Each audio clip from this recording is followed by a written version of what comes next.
Hey everyone, and a huge, heartfelt welcome back. It's truly wonderful to see you tuning in today. Before we dive into this really important topic, I just want to pause for a moment and send you all the absolute best wishes. Wherever you are, whatever you're doing right now, I genuinely hope you're feeling strong, healthy, and taking fantastic care of that amazing body of yours.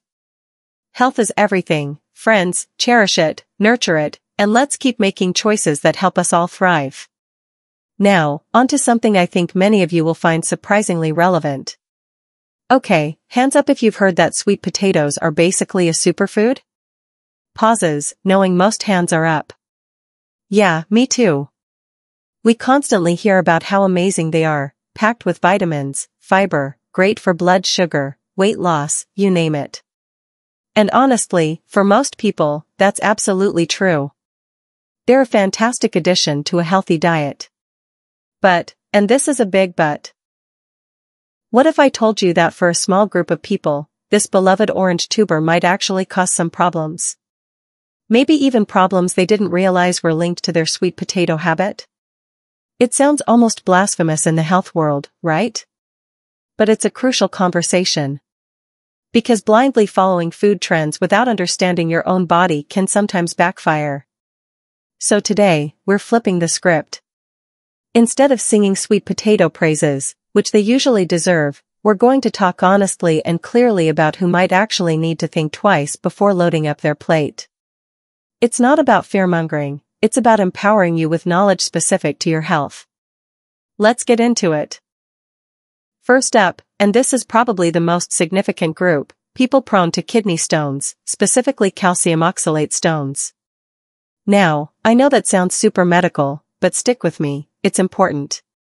Sweet potatoes, along with many other otherwise healthy foods like spinach, beets, nuts, and even tea, naturally contain compounds called oxalates.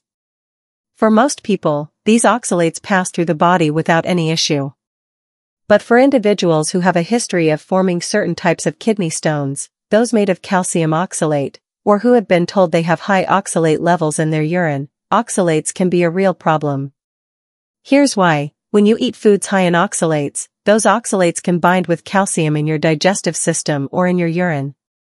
If they bind in the urine, they can form tiny crystals. For susceptible people, these crystals can clump together over time and grow into painful kidney stones. Sweet potatoes are considered a moderate to high oxalate food, especially the skin. So, if you've ever had a calcium oxalate kidney stone, or your doctor has warned you about your oxalate levels, you absolutely need to be mindful of your sweet potato intake. This doesn't necessarily mean you have to ban them forever, but it likely means limiting portion sizes, maybe peeling them, as the skin has more oxalates, and definitely not having them as a daily staple. It's crucial to work with your doctor or a registered dietitian who specializes in kidney health to figure out a safe level for you. Next, let's talk about your gut. Sweet potatoes are famous for their fiber, which is generally fantastic for digestion. But for some people, especially those with sensitive stomachs or specific digestive conditions, that very fiber, or other natural components in sweet potatoes, can actually cause trouble. One group is people with irritable bowel syndrome, IBS, particularly those who follow a low FODMAP diet. FODMAPs are types of carbohydrates that some people's guts struggle to digest properly. When these carbs aren't digested well in the small intestine, they travel to the large intestine where your gut bacteria feast on them. This feast produces gas, and for people with IBS, that gas can lead to serious bloating, cramping, pain, diarrhea, or constipation, basically an IBS flare-up. Sweet potatoes contain a type of FODMAP called mannitol, a sugar alcohol. While they aren't the highest FODMAP food out there, they contain enough mannitol that they are often restricted, at least initially, during the strict elimination phase of the low FODMAP diet. If you have IBS and notice you feel gassy, bloated, or have uncomfortable changes in your bowel habits after eating sweet potatoes, they might be a trigger food for you. It's worth discussing with a dietitian knowledgeable about FODMAPs. Additionally, even people without IBS can sometimes experience gas and bloating if they suddenly ramp up their fiber intake dramatically. If you're not used to eating much fiber and then you dive into a huge sweet potato, your gut bacteria might react with a bit of a party, and gas is the unfortunate confetti. The key here is usually moderation and gradually increasing fiber intake to let your gut adjust. Now, let's address the elephant in the room: blood sugar and diabetes. We often hear sweet potatoes are better for blood sugar than white potatoes, and generally, that's true. They have a lower glycemic index, GI, meaning they cause a slower, more gradual rise in blood sugar, thanks largely to their fiber content. This makes them a good carb choice for many people with diabetes or prediabetes. However, and this is a critical however, sweet potatoes are still a carbohydrate-rich food.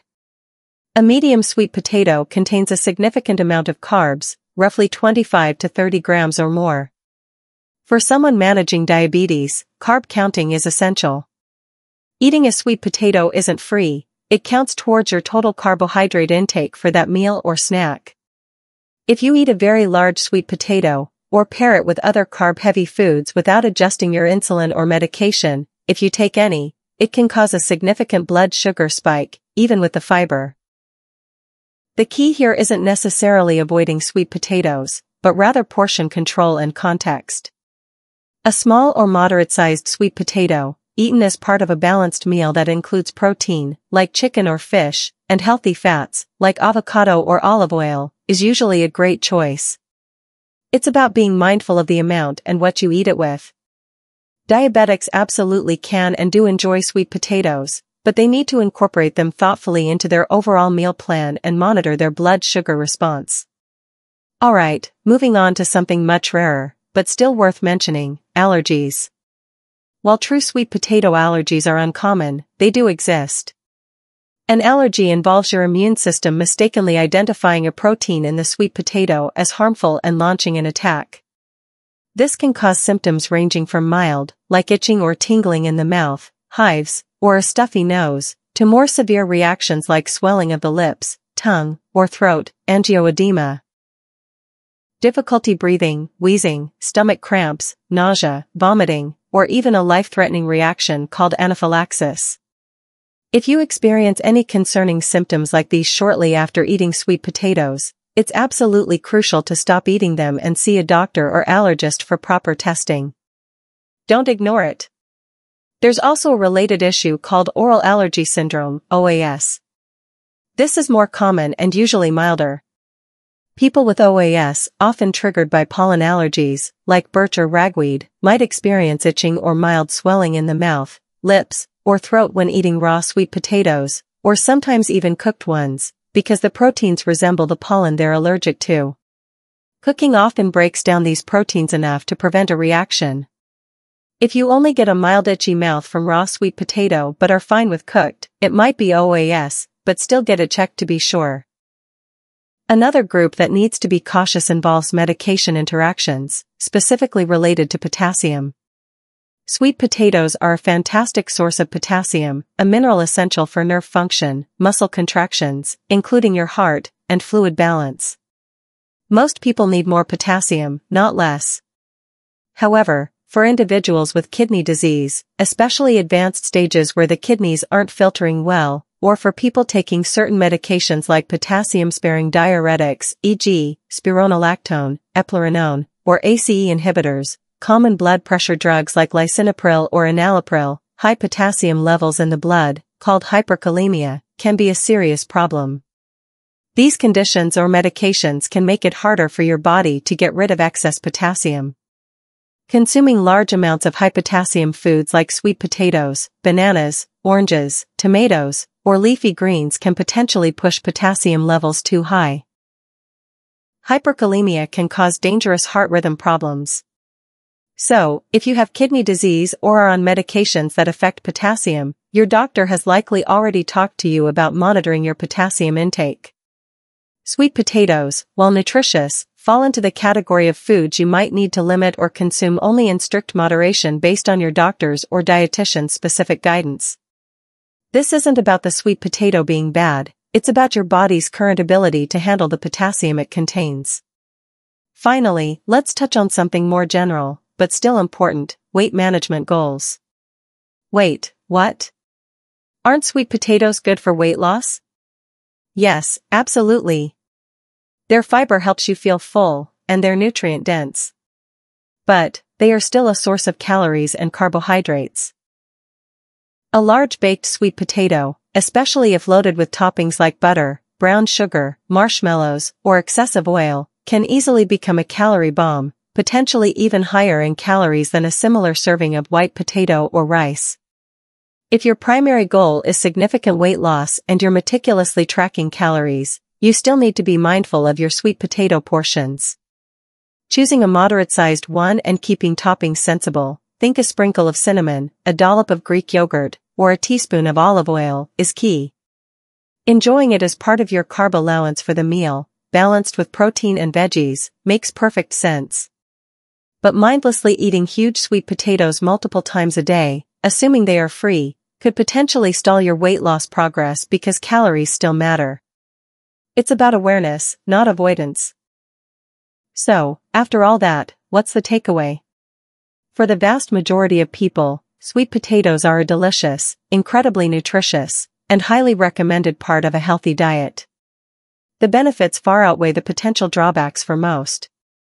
The people who need to be careful are those with specific, pre-existing health conditions, kidney stone formers, calcium oxalate types, some individuals with IBS, especially sensitive to mannitol, diabetics needing strict carb control, portion matters, those with rare allergies or OAS, people with kidney disease or on specific potassium-affecting medications, and anyone actively trying to lose weight who needs to be mindful of all calorie sources.